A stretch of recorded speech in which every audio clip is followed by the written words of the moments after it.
Hi, ಇವತ್ತು ನಾನು ನಿಮಗೆ ತೋರಿಸಿರೋ ರೆಸಿಪಿ ಬಂದು ಬೆಲ್ಲದ ಕಡುಬು ಅಂತೇಳಿ. ಇದು ಹೇಗೆ ಮಾಡೋದು ಅಂತ ನೋಡೋಣ.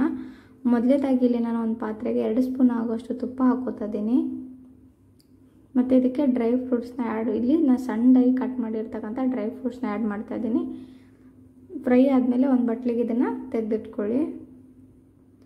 ಮತ್ತು ಈ ತುಪ್ಪಕ್ಕೆ ನಾನು ಬೆಲ್ಲನ ಹಾಕ್ತಾಯಿದ್ದೀನಿ. ನಮ್ಗೆ ಎಷ್ಟು ಬೇಕು ಸ್ವೀಟ್ ನೋಡ್ಕೊಂಬಿಟ್ಟು ಹಾಕ್ಕೊಳ್ಳಿ. ಈ ರೀತಿ ಮಿಕ್ಸ್ ಆದಮೇಲೆ 1 ನಿಮಿಷ ಈ ರೀತಿ ಬೆಲ್ಲ ಕರಗೋವರೆಗೂ ಕಲಸಿ ಈ ಥರ. ಅದಾದಮೇಲೆ ಇದಕ್ಕೆ ನಾನು 3 ಗ್ಲಾಸ್ ಆಗೋಷ್ಟು ನೀರು ಹಾಕೋತಾ ಇದ್ದೀನಿ. ಮತ್ತು ಸ್ವಲ್ಪ ಏಲಕ್ಕಿ ಬೀಜ ಹಾಕೋತಾ ಇದ್ದೀನಿ.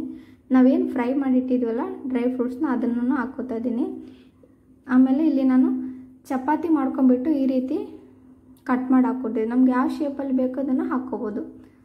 ಕಟ್ ಆದಮೇಲೆ ಇಲ್ಲಿ ನಾವು ಪಾನಕ ರೆಡಿ ಮಾಡಿದ್ವಲ್ಲ, ಆ ಪಾನಕಕ್ಕೆ ಒಂದೊಂದಾಗಿ ಇದನ್ನು ಬಿಡ್ತಾ ಹೋಗಬೇಕು. ನೋಡಿ, ಈ ರೀತಿ ಕಲಿಸ್ಕೊಂಡ್ಬಿಟ್ಟು 1-2 ನಿಮಿಷ ಕುದಿಸ್ಕೊಳ್ಳಿ ಈ ಥರ. ಇಲ್ಲಿ ನಾನು ಅರ್ಧ ಕಪ್ ಆಗೋಷ್ಟು ಕೊಬ್ಬರಿ ಪೌಡ್ರನ್ನ ಹಾಕ್ಕೋತಾ ಇದ್ದೀನಿ.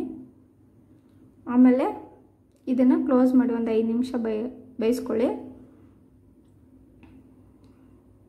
ನೀರಿನ ಪ್ರಮಾಣ ಆಲ್ಮೋಸ್ಟ್ ಕಡಿಮೆ ಆಗಿರುತ್ತೆ ನೋಡಿ. ಇವಾಗ ಇದು ರೆಡಿಯಾಗಿರುತ್ತೆ. ಈ ರೀತಿ ಮಾಡಿ ತಿನ್ನೋದ್ರಿಂದ ಎಲ್ಲರಿಗೂ ಇಷ್ಟ ಆಗುತ್ತೆ. Thank you.